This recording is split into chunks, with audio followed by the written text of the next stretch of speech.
Good morning, dear friends. Praise be to the name of the Lord. May the Lord's name be glorified. ప్రభు యొక్క నామమునకే మహిమ కలుగును గాక. ప్రభు యొక్క నామమునకు స్తుతి కలుగును గాక.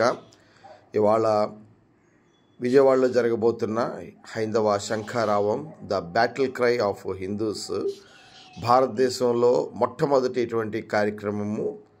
ఒక లక్షలాది మందితో చేస్తున్న ఈ కార్యక్రమము అన్ని శాఖలు, పీఠాలు, అన్ని హిందుత్వ ఆర్గనైజేషన్స్ కలిపి వస్తున్న ఒక గ్రాండ్ ఈవెంట్. దీని యొక్క రిప్రికషన్స్, పర్యవసానాలు నేను ఆల్రెడీ ఆ వీడియోలో చెప్పాను.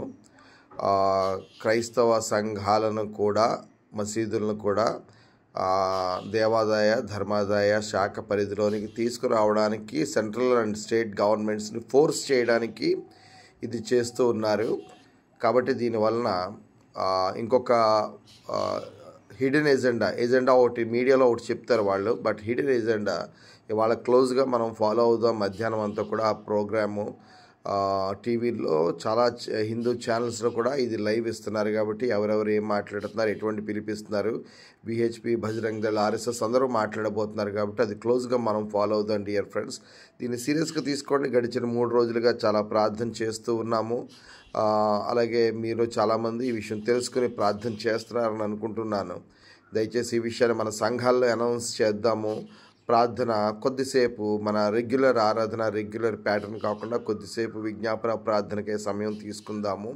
ఎందుకంటే చిన్న సంఘాలు, రిజిస్ట్రేషన్ లేని సంఘాలు, బ్యాంక్ అకౌంట్లు లేని సంఘాలు, సర్టిఫికేట్ లేని పాస్టర్లు, ఎవరెవరు పాస్టర్లకి అయితే ఇండియన్ క్రిస్టియన్ అని, బీసీసీ అని ఇంకా లేదో వాళ్ళు, ఇలా చాలా రకాలుగా క్రైస్తవ ముస్లిమ్స్ మీద కాదు మెయిన్ టార్గెట్ ఇది పాస్టర్ల మీదే. కాబట్టి క్రిస్టియానిటీ మీదే. కాబట్టి మనం క్రిస్టియానిటీ పాస్టర్స్ చర్చ్ బిల్డింగ్ల యొక్క పర్మిషను, పాస్టర్ల యొక్క లైసెన్సు, రిజిస్ట్రేషను, ఆయా చర్చిలకి అఫీషియల్ బ్యాంక్ అకౌంట్స్ ఉన్నాయా లేదా, పాన్ లింకింగ్ ఉందా లేదా, ఆయా చర్చిల అకౌంట్లు దీనికి ఆడిటింగ్ జరుగుతుందా లేదా, లేకపోతే ఇన్కమ్ ట్యాక్స్ రిటర్న్స్ చేస్తున్నాం లేదా, చర్చ్కి వచ్చే రిలీజియస్ ఇన్కమ్కి ట్యాక్స్లు ఇస్తున్నాం లేదా అనే విషయాల మీద చాలా స్ట్రిక్ట్ గవర్నమెంట్ స్క్రూటినీ కోరుతూనే ఇది జరుగుతూ ఉంది.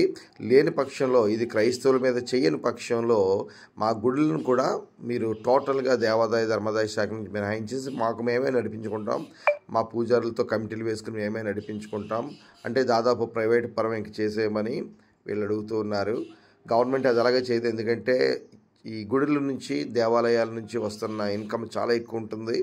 కాబట్టి గవర్నమెంట్ ఎలాగా కూడా ఆ పని చేయలేదు. మద్యం దుకాణాలు ఎలాగో, దేవాలయాలు ఒక విధంగా అలాగే వాళ్ళకి. కాబట్టి గవర్నమెంట్కి ఇన్కమ్ జనరేట్ అయ్యే సోర్స్.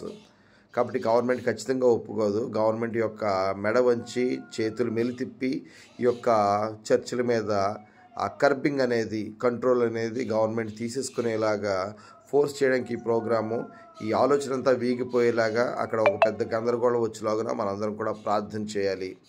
అలాగే మన కాకినాడ ఎల్విన్పేట ఆంధ్ర బ్యాప్టిస్ట్ చర్చ్లో సాయంకాలం 6:30 నుంచి హిందీ ఆరాధన జరుగుతుంది. దయచేసి ప్రతి నెల మొదటి ఆదివారము ఈ సాయంకాలం 6:30, 7 గంటల నుంచి హిందీ ఆరాధన. దయచేసి మీరు అందరూ కూడా ఈ కార్యక్రమము అందరూ తెలియజేయండి, ఎంకరేజ్ చేయండి. మీకు తెలిసిన ఉత్తర భారతదేశం వాళ్ళు ఎవరైనా ఉంటే వాళ్ళకు కూడా హిందీ నేర్చుకోవాలి, హిందీ అంటే ఇష్టమైన వాళ్ళు ఎవరైనా ఉంటే వాళ్ళకు కూడా దయచేసి ఎంకరేజ్ చేయమని కోరుతూ ఉన్నాను. God be with you all. God bless you. ఇవాళ మీ ఆరాధనలు ప్రభు చాలా జయకరంగా, మహిమకరంగా జరిపించుకొనుగాక. Thank you.